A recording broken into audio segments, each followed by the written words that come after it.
Hello friends, आज है 17 जून 2020। चलिए शुरू करते हैं आज का करंट अफेयर। आज का पहला प्रश्न है, हाल ही में भारत के अटॉर्नी जनरल के वेणुगोपाल को कितने साल का सेवा विस्तार दिया जाएगा? तो अभी के वेणुगोपाल जो भारत के अटॉर्नी जनरल हैं, उनका कार्यकाल 1 साल के लिए बढ़ाया गया है, यानी कि उनकी सेवा को विस्तार दिया गया है। अब बात कर लेते हैं वेणुगोपाल के बारे में। तो 30 जून को उनका 3 वर्षीय कार्यकाल समाप्त हो रहा था, इसलिए उनके कार्यकाल को बढ़ाया गया है और वे 30 जून 2017 को मुकुल रोहतगी के स्थान पर नियुक्त हुए थे। के वेणुगोपाल की बात करें तो वे भारत के प्रमुख वकील हैं जो राफेल, CAA यानी कि सिटीजन अमेंडमेंट एक्ट यानी कि नागरिकता संशोधन बिल तथा अनुच्छेद 370 आदि मामलों में सरकार के बचाव पक्ष में सुप्रीम कोर्ट में पेश हुए थे। अगला प्रश्न है, हाल ही में UTI म्यूचुअल फंड ने अपना CEO किसे नियुक्त किया है? तो अभी UTI म्यूचुअल फंड ने इम्तियाजुर रहमान को अपना CEO नियुक्त किया है। अगला प्रश्न है, हाल ही में किस राज्य ने iFLOWS नाम से एकीकृत बाढ़ चेतावनी प्रणाली शुरू की है? तो अभी महाराष्ट्र सरकार ने iFLOWS मुंबई नाम से एक एकीकृत प्रणाली शुरू की है। तो ये CM उद्धव ठाकरे व केंद्रीय स्वास्थ्य मंत्री हर्षवर्धन ने शुरुआत की है इसकी। ठीक है।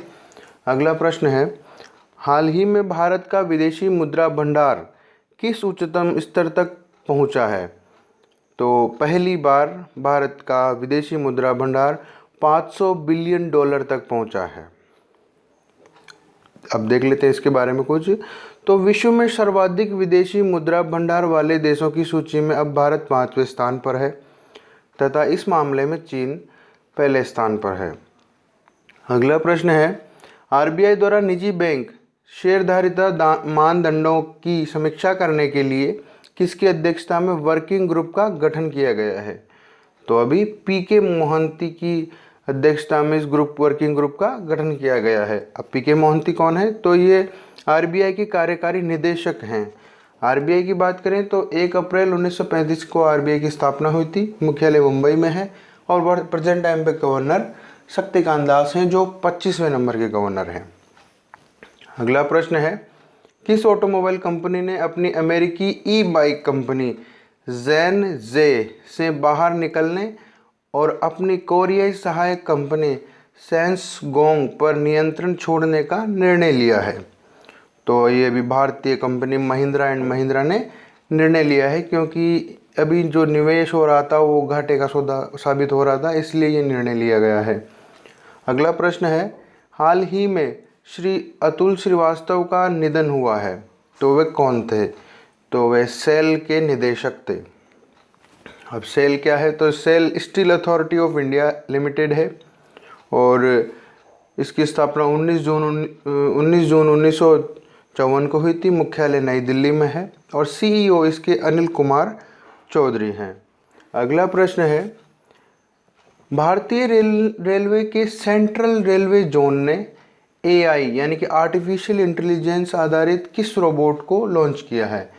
तो अभी भारतीय रेलवे ने कैप्टन अर्जुन नाम से एक आर्टिफिशियल इंटेलिजेंस आधारित रोबोट लॉन्च किया है। अब सेंट्रल रेलवे की बात करें तो इसका मुख्यालय मुंबई में है, छत्रपति शिवाजी टर्मिनस। और कैप्टन अर्जुन जो रोबोट है वो यात्रियों की तेज स्क्रीनिंग करने व असामाजिक तत्वों पर नज़र रखने के लिए है। अगला प्रश्न है, हाल ही में पंजाब सरकार द्वारा कोविड-19 के समुदाय प्रसार यानी कि कम्युनिटी स्प्रेड ऑफ कोविड-19 जांच के लिए कौन सा मोबाइल ऐप लॉन्च किया गया? तो पंजाब सरकार ने घर घर निगरानी नाम से एक ऐप है जो वो लॉन्च किया है। पंजाब की बात करें तो पंजाब की राजधानी चंडीगढ़ है, CM कैप्टन अमरिंदर सिंह हैं और गवर्नर जो हैं VP सिंह बदनौर हैं। अगला प्रश्न है, हाल ही में CSIR ने किस नाम से national health care supply chain portal launch किया है? तो अभी आरोग्य पथ नाम से national health care chain supply portal launch किया है।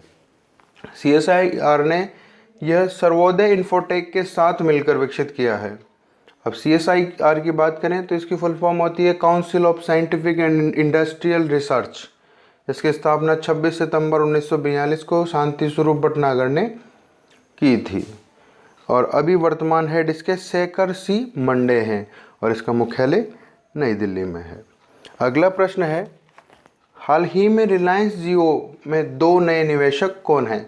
तो रिलायंस जियो में TGP व कैटरटन 2 नए निवेशक हैं, दोनों ही अमेरिकी कंपनियां हैं। TGP ने 0.93% हिस्सेदारी खरीदी है तथा कैटरटन ने 0.39% हिस्सेदारी खरीदी है। अगला प्रश्न है, वैश्विक पवन दिवस कब मनाया गया? तो यह भी 15 जून को मनाया गया है वैश्विक पवन दिवस। साथ ही इसी दिन विश्व बुजुर्ग दुर्व्यवहार रोकथाम दिवस भी मनाया गया है, यानी कि 15 जून को ही विश्व बुजुर्ग दुर्व्यवहार रोकथाम जागरूकता दिवस भी मनाया जाता है और ये WHO द्वारा मनाया गया था। और WHO की बात करें तो 7 अप्रैल 1948 को इसकी स्थापना हुई थी। जेनेवा में इसका मुख्यालय है और वर्तमान हेड हैं इसके टेड्रोस अधानोम घेब्रेयेसस। अगला प्रश्न है, हाल ही में किस केंद्र शासित प्रदेश ने अपनी नई मीडिया नीति बनाई है जिसका वहाँ के पत्रकारों ने विरोध किया है? तो अभी जम्मू कश्मीर ने वहाँ की नई मीडिया नीति बनाई है जिसका वहाँ के पत्रकार उसका विरोध कर रहे हैं। अब जम्मू कश्मीर की बात करें तो जम्मू कश्मीर के वर्तमान LG कौन है, यानी कि उपराज्यपाल? तो वो हैं गिरीश चंद्र मुर्मू। अगला प्रश्न है, हाल ही में लाख की खेती को कृषि का दर्जा किस राज्य ने दिया है? तो अभी लाख की खेती को छत्तीसगढ़ राज्य ने लाख खेती का दर्जा दिया है कृषि का, ताकि लोन वगैरह आराम से मिल सके किसानों को जो इसकी खेती करते हैं। लाख एक कीट द्वारा पेड़ों पे छोड़े जाने वाले लार्वे के जमने से बनती है, वो धीरे धीरे जम जाता है और हजारों लाखों की संख्या में हो जाते हैं पेड़ पर और फिर लाख का निर्माण होता है। तो छत्तीसगढ़ ने आदिवासी द्वारा ये जो कार्य किया जाता है जंगलों में या फिर, तो इसे कृषि के तौर पर मान्यता दी है। छत्तीसगढ़ की बात करें तो छत्तीसगढ़ की राजधानी रायपुर है और CM इसके भूपेश बघेल और गवर्नर हैं अनुसुईया उइके। देख लेते हैं पिछला प्रश्न। तो पिछले सेशन में हमने आपसे पूछा था कि CAT यानी केट की 18वीं खंडपीठ का उद्घाटन कहाँ के लिए किया गया है? तो ये केंद्रीय मंत्री जितेंद्र सिंह ने जम्मू कश्मीर और लद्दाख के लिए किया है। ठीक है, अब देख लेते हैं आज का प्रश्न। तो आज का प्रश्न है, हाल ही में अमेरिकी मिलिट्री एकेडमी से ग्रेजुएट होने वाली पहली सिख महिला कौन बनी है? इसका जवाब आपको कमेंट बॉक्स में देना है। आपको हमारा वीडियो कैसा लगा? अच्छा लगा है तो लाइक करें, शेयर करें और हमारे चैनल को सब्सक्राइब करें। धन्यवाद। जय हिंद, जय भारत। आपका दिन शुभ हो।